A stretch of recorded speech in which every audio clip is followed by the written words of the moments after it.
It's Charlie giving you Friday's live trading. I hope you're very well. It's only 20 past 7. So before I've even started with our members today, I thought I'd do this introduction. Looking at a chart of the pound dollar here at the moment. As you can see, it's been pretty range bound. If I actually put it out to a daily chart, you get a better perspective. We can see that this whole congestion area that we've got here. So it's not that conducive at the moment. Obviously, at some point it will have to break. But we also then, once you go into a congestion period, you've got to be careful of false breaks as well. So ultimately, actually looking at this chart, I'd actually quite like to see the pound work its way at some point down to this daily 200. But that's no good necessarily, obviously, for today, just for intraday trading. So we'll just see how it goes today. No guarantees. I'm not really much of a day trader these days, as you know. So we'll see how we go through the day. Let's have a quick look at the euro dollar as well. And that one's just sitting there at the moment as well, as you can see, tiny little range day so far. So I'll press pause. We've got retail sales out at 1:30 today. I'll press pause. We'll come back to this as and when there's some action. Okay, just back, and here we are now at 20 past 10. We haven't done anything in the end. Remember when I did the introduction earlier, it was a lot earlier this morning, probably about here.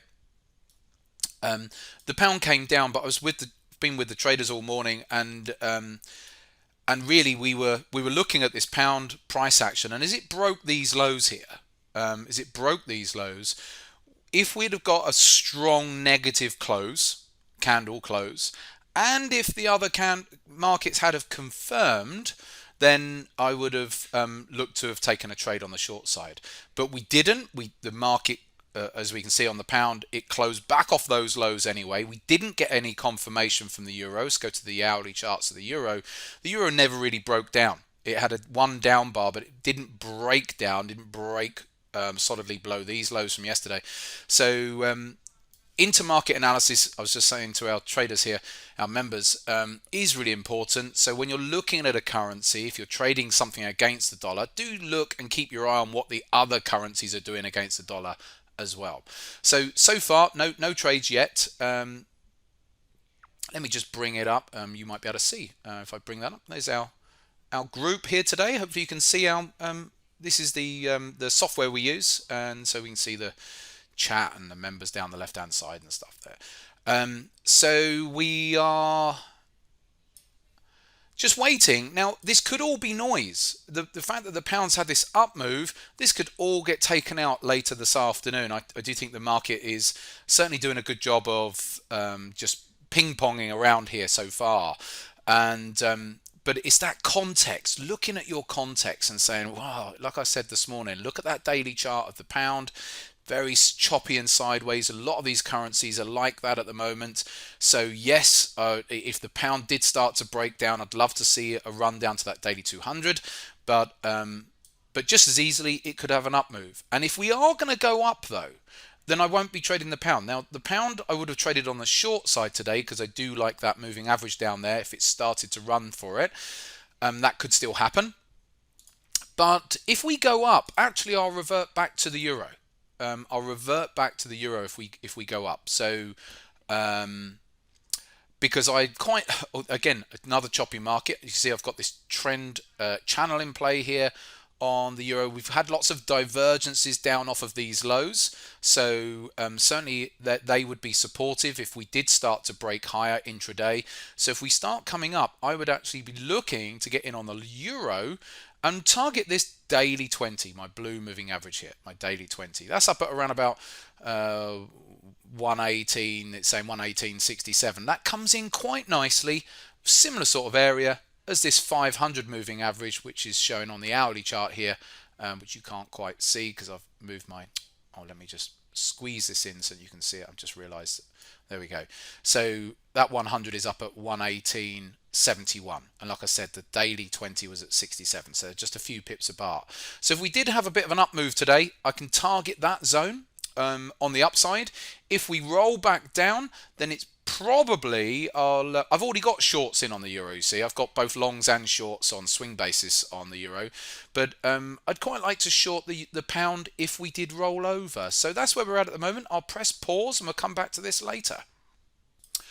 Okay, right, just back and look, I'm squeezing this the area together for you at the moment. We've got about 15 minutes to go until the news comes out, the retail sales out of the US.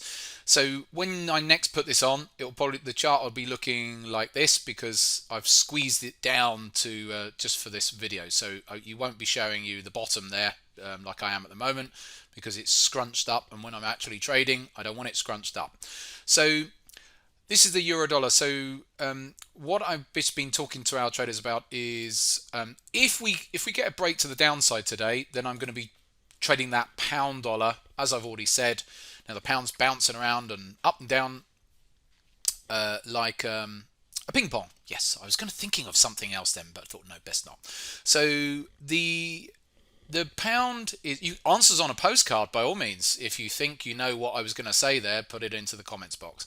So if the pound breaks down, if we break to the downside, it suits. Look at the 4-hour chart. It's the gradual path looks like to the downside and it certainly allows for it if we do break down. So I'm going to be waiting to see if we do break down, and then then sorry, that's one of our members just posting on out in the room.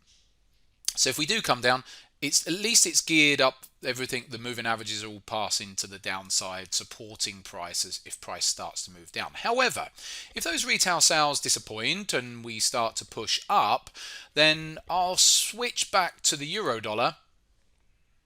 Because like I said, hopefully I said it earlier on, I don't know, I forget what I recorded because it was hours ago, but we've got this daily 20 up here. I think the scope is there for the euro. If it does start coming up, the scope is there for a run up to that daily 20, which is also on the hourly chart. That hourly in the same sort of vicinity as my hourly 500 and these technical highs up here as well. So if we do see a push up this afternoon, I'll happily trade the euro on the long side. But if we push down, I'm not bothered about trading the euro on the downside. I'm already short. I've got shorts and longs, as I said earlier, on the euro. So I quite like that daily picture on cable. If it is going to break down, then I'd like to have something in there. Okay, the position size is only going to be a half size today, so I'm going to be risking £250. I don't think it's worthwhile putting too much in at the moment because of the nature of the price action. Look at this daily chart here, that's the euro. Look at the daily chart on the pound as well. So you have to put all of that, what we've just gone through, into context, that we could have a bit of movement and then we end up staying within these ranges again as well. So I'm desensitizing the trade, taking it down a notch, so it's a half size. I'm only going to be willing to risk £250 on this account here today. So that's about it. I shall see you on the other side of the news. Recording. Okay, just back, and the news is out, but it's been out for nearly 10 minutes now, and really no particular movement here on the back of the news today, so a bit of a disappointment.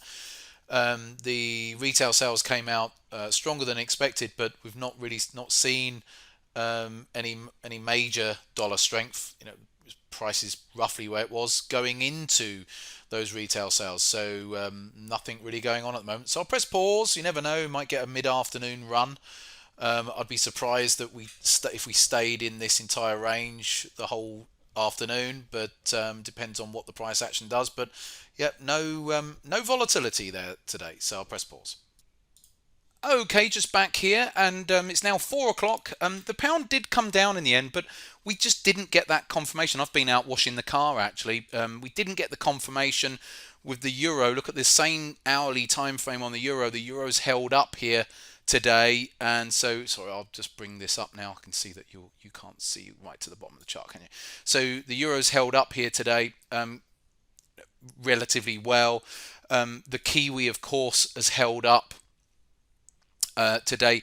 The Aussie was a bit weaker, and so the Aussie did come down and make a new low, and still holding down there, but it's got divergent activity on the higher time frames on this the Aussie. So although it's down there near its lows, it has got this divergent activity going on. So I'm not I don't feel too fussed here. So let's go to the daily charts of the pound, and so yes, it's so far on a negative day here. It is just after 4 p.m. now UK time, but when I look at the New Zealand dollar is on an up day still at the moment, and the euro on a nothing day.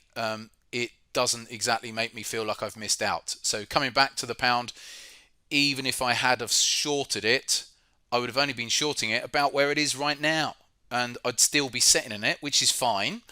But of course, stops would be vulnerable when we've got these cross currents amongst the currencies against the dollar.